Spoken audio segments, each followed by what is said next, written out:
On a nondescript day in February, we got up and began our drive from Indianapolis to Chicago. It's not that remarkable of a drive, which makes its remarkable moments truly exciting, like when you see the array of wind turbines off I-65. But then there's really nothing until you get to Gary, Indiana, where you see the remains of the steel industry and the guts that fuel the city of Chicago. Then the traffic gets worse and worse as the skyline gets closer and closer, and then you're there. We went directly to the west side of Chicago to Pilsen, traditionally a Mexican-American neighborhood, and stopped at Nuevo Bakery. You get a tray and some tongs, and then the world is yours. We filled our tray with delectable baked goods, including, yes, that's right, a giant donut, and felt like thieves after paying only $5.62 for everything. We took our haul to Asaf Evran's studio and had a great time talking with Asaf and filming his brilliant assignment. We talk about a lot of things during our interviews, and so little of it makes it into the episode. But one tidbit that Asaf shared kept resurfacing for me during the rest of my time in the city. He said, when everybody asked me why I'm in the Midwest, I said because of the boredom. And people look at me as if how can you say that?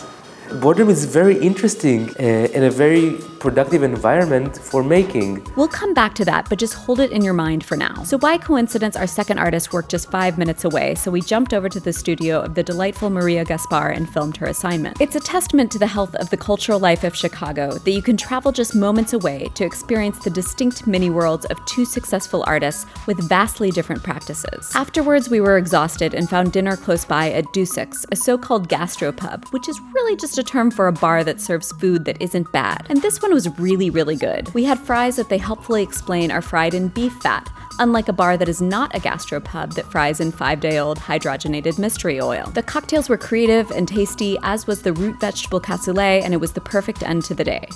We woke up early to go to XOCO, Rick Bayless's Mexican street food place, which is usually super crowded, so weekday breakfast is the way to go. The fresh churros were fresh churro good, as were the poblano cheese torta and chilaquiles. I'm glad we had a hearty breakfast because we were embarking on an art marathon, and it was really windy that day. I know, Chicago's the windy city, but there's definitely something about the way the wind whips off the lake and smacks you in the face with an extreme ferocity that feels like the worst insult that's ever been directed at you. But even so, we made it to the Chicago Cultural Center to see the Present Standard exhibition, curated by artists EDRA Soto and Josue Pelot, a group show of US-based Latino artists whose works consider the concept of a standard today, be it a flag, a symbol of identity, or an idea. Walking through the show, I was really affected by the curatorial frame, thinking of each of these works as a flag and the artist as a kind of absent standard bearer. I especially enjoyed this work by Alejandro Figueiredo DIAZ-PERERA, titled The Silence is Overrated, made of a fan motor, a broomstick, a microphone, and a speaker. I felt as if the microphone had had enough, was tired of no one speaking into it, and had to take matters into its own hands. Then we zipped over to the Museum of Contemporary Art Chicago, which had some really great shows up. There's no way the MCA could have known however many months ago that the current political race would be the unmitigated circus that it is. But that's why they engage prescient artists like Catherine Andrews, whose show Run for President is a glorious mashup of the imagery and objects of Hollywood and American politics. The show elicited for me a simultaneous joy in this bright, dizzying, and cheeky reflection on our celebrity-obsessed society, and discomfort with the pageantry we fall prey to in our media consumption and in our political decisions. There were also excellent shows of works from the MCA's permanent collection, like Surrealism, The Conjured Life, whose ingenious exhibition design includes a spiraling wall at its center. Inside the spiral is painted purple and displays works by the core surrealists, like René Magritte, Max Ernst, and Jean Dubuffet, while the outside of the spiral shows works by international artists influenced by the surrealists. Then the outer gallery walls contain works by Chicago artists past and present who show an affinity for surrealism. What I love about this show is that it reveals how delightfully messy this movement was. Like all movements, not a neat organization of artists following a set of rules, but a wide-ranging, far-reaching drift of loosely related practices. You nonetheless emerge with a sense of the strange, dark, fantastical phenomenon that is surrealism, and how its presence can still be felt today. Then we stopped at Intuit, a center that presents outsider art, which they define as the work of artists who demonstrate little influence from the mainstream art world and who instead are motivated by their unique personal visions. They had up a show of sculptures by Clarence and Grace Woolsey, Iowa farmers who began making figures from their bottle cap collection in the early 60s. The pieces were discovered in a barn after their deaths and found admirers in the outsider art market. The Woolseys called them CAPARENA, and I was compelled by these rusting, charming, discomfiting figures, which for me called to mind African figures, like these from 18th to 19th century Congo in their frontality and totemic quality. comedy, as well as playful works like Jeff Koons' Bunny, drawn from American pop culture. We also took a peek in the Henry Darger room. The Good Stuff just did an excellent video about Darger that you should watch, but in brief, he's an artist of cult status whose work also wasn't discovered until after his death. He created a whole world of characters and accompanying mythology, and his work is equal parts mesmerizing and super creepy. Here's a recreation of a room in his apartment, where you can see some of the source material that inspired him, and interesting little details like how he would pour tempera paint into pot lids, and once hardened use them like little cakes of watercolor. At Intuit, you really do feel the kind of intense drive and desire to make that has brought all of these works into being. It's a palpable desire not only to execute an idea, but to compulsively do it again and again. We then drove south in the rain to the Stony Island Arts Bank, which opened this past fall and occupies a former bank that had been vacant for decades. They were in between exhibitions, which made our appreciation of the renovated building all the more profound. It was conceived by the Rebuild Foundation, a not-for-profit started by artist THEASTER that focuses on the creative development of underinvested neighborhoods. The bank is now a site for contemporary art exhibitions, a community center, events venue, and also the home to some amazing collections, like the old slide collections of the University of Chicago and Art Institute that they no longer needed once digitized, and the astoundingly beautifully presented magazine and book collection of John H. Johnson, founder of Ebony and Jet magazines. It also holds the record collection of DJ Frankie Knuckles, and Edward Williams's fascinating, disturbing collection of what he called Negrobilia, racist collectibles he bought to remove them from the market. And there's more to develop, like the old vault in the basement rusted over by long-sitting floodwater. The Arts Bank is warm and open and vibrating with energy, offering the chance for locals and not-so-locals to engage with narratives of the past and present. We then made a brief stop at the Smart Museum at the University of Chicago, which consistently presents engaging and,